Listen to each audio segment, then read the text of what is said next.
Hello friends, welcome to I exam B. I am Sushil Lakde, ex manager Reserve Bank of India. और काफ़ी time से PFRDA grade A का notification नहीं आया है। आई थिंक 2 साल पहले आया था।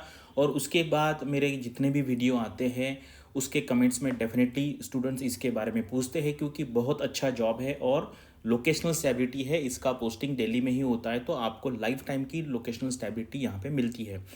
तो यहाँ पर एक्चुअली इन्फॉर्मेशन कोई मिल नहीं रहा था, तो किसी स्टूडेंट ने आरटीआई फाइल किया और उसका रिप्लाई मुझे दिया है। रिप्लाई कोई ऑप्टिमिस्टिक नहीं है, लेकिन हमें पता होना चाहिए कि यानी कि अदरवाइज़ क्या होगा, फिर लोग कंटिन्यूसली राह देखते रहते हैं। एक बार पता चल गया कि भाई आने वाला है, नहीं आने वाला है, तो हम मूव ऑन कर सकते हैं।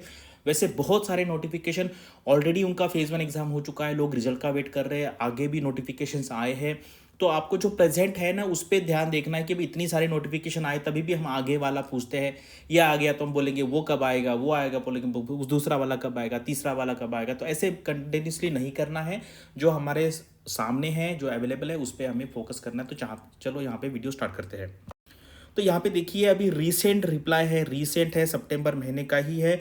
Number of vacancy which is vacant as on date. तो यहाँ पर लिखा हुआ है कि पूरी की पूरी सीट जो है वो भर दी गई है। लेकिन अगर आप देखेंगे ना, कुछ साल पहले, कुछ महीनों पहले आईएफएससीए में भी ऐसा टाइप का आरटीआई आया था, और वहाँ पे उन्होंने बताया कि 10 या 11 वैकेंसी है उस डेट को, और उन्होंने 10 का ही नोटिफिकेशन निकाला और बाद में फिर वैकेंसी बढ़ा दी। तो ये मैं बिल्कुल भी आपको होप नहीं दे रहा हूँ। आपको ये बिल्कुल भी इसके बारे में नहीं सोचना है कि अभी नहीं आएगा, क्योंकि वैकेंट है ही नहीं। लेकिन जैसे आपको पता है, रिटायरमेंट होता है या फिर लोग यहाँ से वहाँ चले जाते हैं, और ऑर्गेनाइजेशन बहुत छोटा है, अगर आ भी गया तो 2-3 सिंगल डिजिट का ही वैकेंसी यहाँ पे आता है।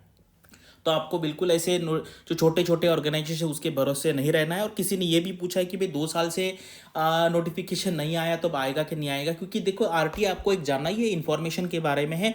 आज के डेट में जो इन्फॉर्मेशन अवेलेबल है उसके बारे में इन्फॉर्मेशन दी जाती है। कल हम क्या करेंगे, परसों हम क्या करेंगे, इसके बारे में कभी भी आरटीआई में इन्फॉर्मेशन नहीं मिलती है। तो इसीलिए आपको कभी ऐसा नहीं पूछना आरटीआई में कि इसका नोटिफिकेशन कब आएगा, इसका वैकेंसी आएगी कि नहीं आएगी। तो ऐसा नहीं पूछना है। आज के डेट में क्या है वो पूछ लीजिए, तब आपको वहां पे जवाब मिलता है। तो एज ऑफ नाउ इसका नोटिफिकेशन नहीं आने वाला। 24 में भी नहीं आएगा, 25 में आ सकता है कि नहीं, पता नहीं। अगर कोई छोड़ के दूसरे ऑर्गेनाइजेशन चला जाएगा तब आएगा, और आएगा तो 2-3 वैकेंसी आएगी, तो उसके लिए वेट करना ये समझदारी की बात नहीं है। जो हमारे पास सामने अवेलेबल है उसका प्रिपरेशन करना है। और अभी देखिए, इतने सारे एग्जाम्स हो चुके हैं, करेक्ट। किसी का लोग फेज़ 1 के रिजल्ट के लिए वेट कर रहे हैं, कोई फेज़ 2 के रिजल्ट के लिए वेट कर रहे हैं। तो ये आपने इसमें से ये 6 जो ऑर्गेनाइजेशन लेफ्ट साइड में, इसमें कोई ना कोई दिया होगा।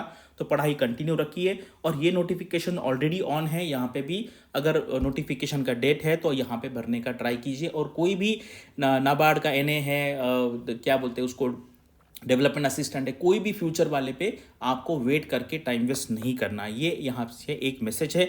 और आपको पढ़ाई रिलेटेड या कुछ भी इंफॉर्मेशन चाहिए तो कमेंट सेक्शन में पूछे, मैं उसका आंसर देने का ट्राई करूँगा। Thanks for watching this video and all the best for your studies and upcoming examinations.